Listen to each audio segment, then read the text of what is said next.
Hi guys, welcome to Success Corner. We are back with daily physics MCQs. Today we are going to start with laws of motion and a bit of capacitors. So before we start, don't forget to like, subscribe and share this video. Question 1.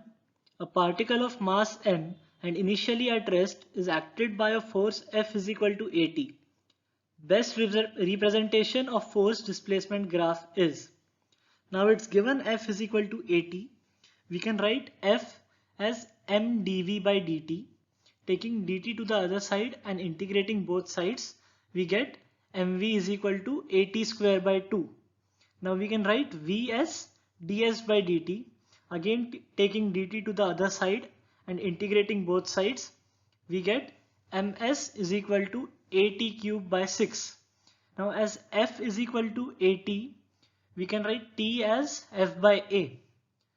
Now we get the relation S is directly proportional to F cube or F is directly proportional to S to the power 1 by 3. So the graph which depicts this relation is option 1. So the correct answer is option 1. Question 2.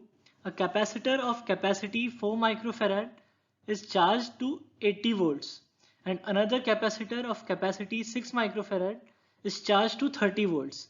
When they are connected, then the energy lost by 4 microfarad capacitor is. Now initially the energy in 4 microfarad capacitor will be half CV square, that is 1 by 2 into 4 into 10 to the power minus 6 into 80 square. So that will be equal to 0.0128 joules. Now the voltage after you join the two capacitors will be 4 into 80 plus 66 into 30 divided by 4 plus 6. So that will be 50 volts. So now the final energy will be half CV square, the new V. So it will be half into 4 into 10 to the power minus 6 into 50 square. So this will be 0.005. Now we need to find the energy difference.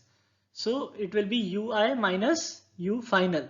So the answer which you will get is 7.8 millijoule. So the correct answer here will be option 1. Question 3. A block of mass 1 kg is at rest on a horizontal table. The coefficient of static friction between the block and the table is 0.5. The magnitude of the force acting upwards at an angle of 60 degrees from the horizontal that will just start the block moving is. So for this we first need to draw the diagram. So here there is a block and a force is acting at 60-degree angle from the horizontal. So there will be two components of the force. One is F sine theta that is acting upwards and the other is F cos theta that is acting horizontally. So here R is the normal reaction. So we can see that R plus F sine theta should be equal to mg, and as sine theta has the value root 3 by 2, R will be equal to mg minus root 3 by 2 F. Now to just start the block moving, we need F cos theta should be equal to the frictional force, that is mu into R or small f. So we have two equations, and if we substitute the values we get F plus root 3 by 2 F is equal to 10, where 10 is mg as mass is 1 and g is 10. So we get, by solving, F is equal to 20 divided by 2 plus root 3. So here the correct answer will be option 2. Question 4. The relation F is equal to ma cannot be deduced from Newton's second law if. Now as you know, in Newton's second law we assume that mass remains constant with time. So here option 4 is if mass depends on time. So if mass depends on time, we can't deduce the relation F is equal to ma from Newton's second law. So the correct answer here will be option 4. Question 5. The capacity of a parallel plate condenser is 5 microfarad. When a glass plate is placed between the plates of the conductor, its potential becomes 1/8 of the original value. The value of dielectric constant will be. Now we know that when we add a dielectric between two plates, then the potential becomes V by K, where K is the dielectric constant. So here the new V is V by 8. So V by 8 is equal to V by K. So the dielectric constant will be 8. So the correct answer is option 3. Question 6. A body of mass 8 kg lies on a rough horizontal table. It is observed that a certain horizontal force gives the body an acceleration of 4 meter per second square. When this force is doubled, the acceleration of the body is 16 meter per second square. The coefficient of friction is. Now, in the first case, when a force F is applied, then there will be a frictional force acting against it.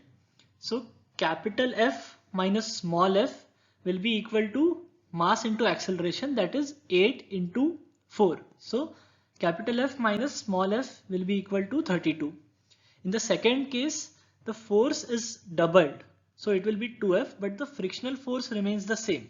So 2F minus F, it will be equal to 8 into 16, that is mass into acceleration. So it will be equal to 128. So we have two equations. When we solve these two equations for small f, we get small f equal to 64 and the frictional force is equal to mu mg. So mu mg will be equal to 64. Now we know the value of m, we know the value of g. When we solve this for mu, we get mu is equal to 0.8. So the correct answer here is option 4.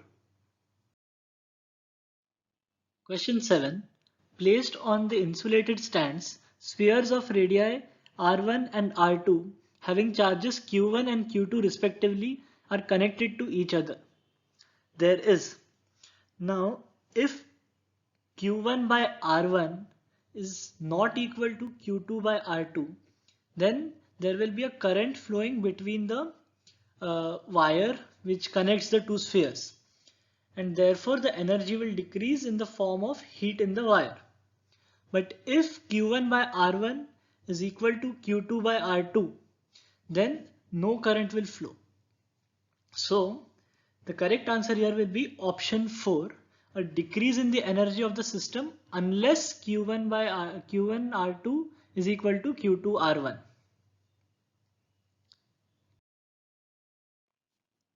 Question 8. Three forces starts acting simultaneously on a particle moving with velocity v. These forces are represented in magnitude and direction by the three sides of a triangle ABC. The particle will now move with velocity. Now as you can see that the net force acting will be 0, because as the three forces can be represented as the sides of the triangle as shown in the figure, this means that the net force is 0, because you can resolve the forces into components and they will cancel out each other. So as the net force is 0, the velocity will remain unchanged. So the correct answer is option 1. Question 9. A very thin sheet of aluminium is placed between the plates of the condenser. Then the capacity will. Now, as you know, aluminium is a metal. Therefore, there will be no electric field inside the metal. So, there will be no change in the potential between the capacitor plates. Therefore, the capacity will remain the same. So the correct answer here is option 3, it will remain unchanged. Question 10. A machine gun fires a bullet of mass 40 grams with a velocity of 1200 meters per second. The man holding it can exert a maximum force of 144 Newton on the gun. How many bullets can he fire per second at the most? For this, first we'll find out dm by dt, where dm by dt is mass fired per second by the gun. That will be equal to mass of one bullet into number of bullets fired per second. Now we know that force will be equal to velocity into dm by dt, that is mass fired per second by the gun. So force will be equal to velocity into mass of one bullet into number of bullets fired per second. Now we know the force 144 Newton, we know the velocity 1200 meters per second, and mass is also given 40 grams. So we can find n, and when you solve this you get n is equal to 3. So the correct answer here is option 4, that is maximum he can fire 3 bullets per second. So these were today's 10 MCQs. Thank you so much guys. Please like, subscribe and share this video.